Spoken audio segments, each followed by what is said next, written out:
राधा का नाम तो है नहीं भागवत में, वो प्रसंग है नहीं।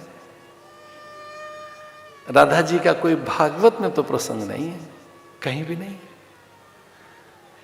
उनका पुराणों में तो मिलता है। राधोपनिषद तो है तो सही, राधा का उपनिषद है एक। शाक्त ग्रंथों में राधा मिलती है राजराजेश्वरी के रूप में, ललिता रूप है उनका। वो नित्या है, कल्याणी है, शाश्वती है, गौरा है, धात्री है, विधात्री है, श्रीमन्नगर नायिका हैं। वो श्री हैं, सिद्धा हैं, पूर्णा हैं, मुक्ता हैं, मोदा हैं। उनका नाम मिलता तो है और अन्य स्थानों पर और खूब मिल, प्रचुर मात्रा में उनके नाम की इतनी चर्चा है राधा की, भागवत में नहीं है ना। भागवत में नाम नहीं मिलता। क्यों नहीं मिलता? सुखदेव मुनि के वो गुरु हैं, राधा रानी सुखदेव मुनि की गुरु हैं, और अगर वो उनका स्मरण करते तो भाव में चले जाते अथवा समाधि में चले जाते। इसलिए गुरु के नाम का उल्लेख नहीं करना चाहिए। उस मर्यादा के कारण राधा नाम उच्चरित नहीं किया सुखदेव मुनि ने। आओ फिर से सुनो इस बात को, भागवत में राधा का नाम नहीं है,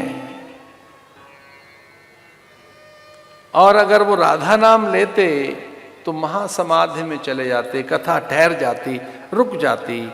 चूंकि हमारी परंपरा कहती है कि गुरुजनों का नाम नहीं लिया जाता। आपको अचंभित करने वाली बात बताऊं, पूरी रामायण पढ़ लीजिए, कौशल्या ने एक बार भी राम नहीं कहा है। कौशल्या के मुंह से राम नहीं निकला है। कौशल्या तात, भ्रात, वत्स कहती रही। कौशल्या तो कितने बार भैया बोलती रही राम को, क्योंकि बड़े पुत्र को भ्रात भैया कहा जाता है, तात कहा जाता है। रघुनंदन रघुवीर कहती रही, रघुनाथ कहती रही, रघुवीर बोलती रही, रघुवंशी कहती रही। हमारे यहां ये बात कही गई, ज्येष्ठ जनों का सीधे नाम नहीं लेते, उनको आदर सूचक, भाव सूचक नाम से बुलाया जाता है, उनके उपनाम से बुलाया जाता है, उनके अन्य आदर सूचक नाम होते हैं। लेकिन स्कंद पुराण में है, पद्म पुराण में प्रचुर मात्रा में राधा का उल्लेख है कि किस प्रकार से संकेत वन में चतुरानन ब्रह्मा ने और महादेव ने उनका विवाह किया।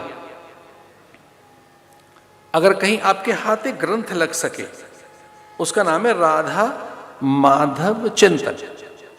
जो यहां साधक बैठे हैं उन्हें कभी ऐसा लगे कि राधा पर विशद वर्णन या राधा तत्व क्या है ये समझना है, तो गीता प्रेस गोरखपुर के हम अत्यंत आभारी हैं। गीता प्रेस गोरखपुर ने प्रकाशित किया है वह ग्रंथ, उसका नाम है राधा माधव चिंतन। उसमें सब पुराणों से संग्रहित राधा तत्व का प्रकाशन है कि राधा क्या है।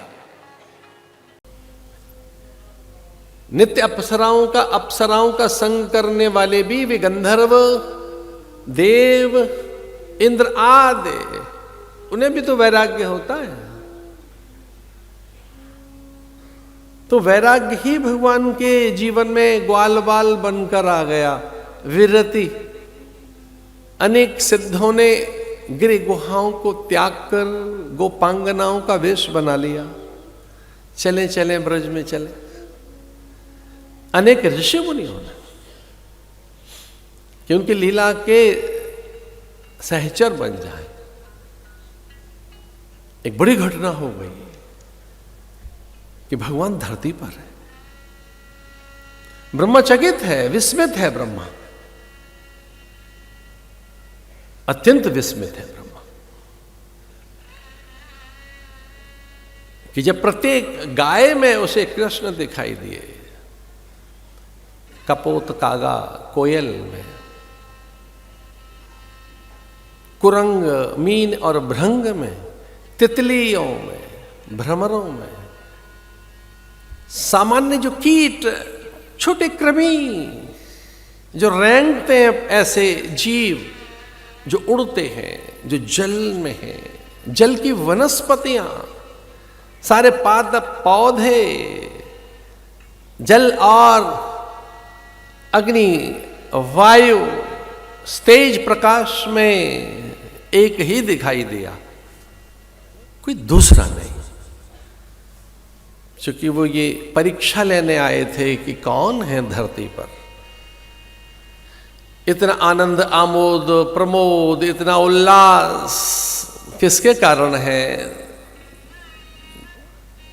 तो वो तो यहां विस्मित हो गए कि ब्रह्म का साधारणीकरण हो गया, सरल हो गया। ये बड़ी मनोवैज्ञानिक बात है। सबसे कठिन है सरलता की साधना, सहज होना। साधु सहज समाधि भली। जब आप बहुत सहज होते हैं, शांत, स्वाभाविक, जब आप बहुत स्वाभाविक होते हैं, सहज होते हैं, आप में कोई आवरण नहीं, जब ऐन्द्रिक चांचल्यता नहीं, मन की चपलता नहीं, मन की कोई मूढ़ता नहीं, जब चित्त का भी कोई चांचल्य नहीं है, इंद्रियों में कोई हलचल नहीं है, जब उस पल जब आपका अंतःकरण शांत, व्यवस्थित, मर्यादित रहता है, तब का आनंद ही कुछ और है। आनंद जीव का स्वभाव है। मन का स्वभाव है सुख लेना, या वो दुखी हो जाता है। मन प्राय या तो दुखी होगा या सुखी होगा, पर आपका जो स्वभाव है वो आनंद का है। आप कहाँ मन दुखी हो जाता होगा या सुखी हो जाता होगा, हर्षित होता होगा, कभी विस्मित होता होगा, कभी आहत होता होगा, चिंतित और दुखित होता होगा। ये आपका मन, आप नहीं। आप कभी दुखी नहीं हुए, आपको कोई दुख नहीं पहुंचा सकता। जिस दिन आप चाहें तो कभी भी कोई आपको दुख नहीं दे सकता। बस आपको ज्ञान में खड़े रहना है, फिर कोई दुख नहीं दे पाएगा आपको, कोई नहीं दे पाएगा। ये तो मन है जो दुखी हो जाता है। आप में आपका मन दुखी है या सुखी है, वो जयी है। कभी लगता है मैं जीत गया, कभी हार गया। किसी के रूप सौंदर्य को देखकर, वस्तु पदार्थों को देखकर, किसी की अट्टालिका, वाहनों की लंबी कतार और उसकी धन की वृद्धि अथवा उच्च पद प्रतिष्ठा देखकर जो चिंतित आहत होता है, वो मन है आपका। या थोड़ा सा पद पाकर जो बौरा जाता है, वो मन है आपका। जरा सा पद क्या मिल गया तो हर दिन हर पल आपको अग्र पंक्ति चाहिए, दूसरे को नहीं आगे बैठने दोगे। पूर्व होने के बाद भी अतीत में था कोई पद, अब तो नहीं है, पर मन है कि घेरे बैठा है, पहली पंक्ति के ही लिए चिंतित है। वो सब में है ये स्पृहा। स्पृहा तो ये सब में है। महापुरुष भी तो इस स्पृहा से मुक्त होना चाहते हैं। वित्तेषणा को तो कोई भी जीत लेगा, पुत्रेषणा को, लोकेषणा कैसे जीती जाए?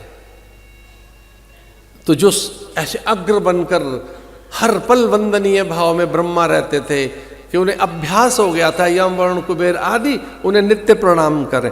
कई लोगों को प्रणाम का अभ्यास हो जाता है, वो ढूंढ रहे होते हैं कि आज किसी ने नहीं किया। कहाँ गए सब? आज तो शीश झुकाया ही नहीं किसी ने। वो मत्था टेकने वालों की भीड़ कहाँ चले गए? तो फिर वहां जाएंगे जहां कोई शीश झुकाए। अभ्यास हो गया है मन को। ये भी एक अभ्यास तो है। ब्रह्मा को लगा कि ये क्या हुआ, यह ब्रह्म इतना सरल, इतना सहज, इतना निर्वैध, इतना स्वाभाविक, ये ब्रह्ममय जगत। अश्रु का एक कण जितना है वैसे सागर दिखा, वैसे जल कण दिखा, वैसे ओस कण दिखा। पूरी प्रकृति में ब्रह्मता, पूरी प्रकृति में ईश समाया हुआ है। उन्हें पहली बार अनुभव हुआ वो ब्रह्माकार अनुभव, जिससे वेद निकले हैं, जिसे वेद ध्वनित होते हैं, जो पूरी सृष्टि का कर्तार है, जो सृजनहार है। ब्रह्मा को पहली बार ब्रह्मानुभूति हुई, ईश्वरानुभूति हुई कि ये ब्रह्म सर्वत्र, उससे भिन्न कुछ नहीं, मैं भी उसी का स्वरूप हूं। अभी बूंद है लेकिन सागर में मिल जाने के बाद तो वो सागर हो जाती है, अभी तो बूंद है। और कुछ बूंदों ने मिलकर आंदोलन कर दिया कि हम तो अलग एक जगत बसाएंगे अपना। कोई नदी आए, झील जलाशय है, सरोवर है, मेघ धाराएं हैं, हमारा तो कोई अस्तित्व ही नहीं है, न आदर है, न मान है, न सम्मान है, हम भी तो कुछ हैं। ऐसे कुछ बूंदों ने आंदोलन किया और कहा कि सलिलाओं का कितना सम्मान, सरोवरों का, कूप, जलाशयों का, मेघधाराओं का, सागर का, हमारा भी तो कोई जीवन है। ऐसे कहकर एक शिला पट्ट पर, एक ऐसे पत्थर पर रूठ कर बैठ गई कुछ बूंदे, एक पवन का झोंका आया, उनको सब कुछ सुखाकर चला गया। लेकिन जो हठी थी, जिद में थी, कोई बड़ी सी बूंद, उसे लगा कि इससे पहले कि ये पवन मेरा अस्तित्व ही मिटा दे, ये बयार का झोंका मुझे ही खो दे, मुझे ही ले जाए, मेरे रूप नाम का है कलेवर अस्तित्व को, तो मैं विराट हो जाऊं। हवा उसके पास आना ही चाहती थी कि वो बूंद ढरक कर सागर में चली गई और सागर बन गई। उसे लगा कि अब तो मुझे मिटा नहीं पाएगी, अब मैं सागर हो गई। वो हवा भी ठगी सी रह गई कि लो अब इस बूंद को तो कौन मिटाए, जो सागर ही बन गई है। ज्ञान में आप वो हो जाते हैं, ब्रह्मविद ब्रह्मैव भवते। इस कथा का ये सूत्र था संयोग से।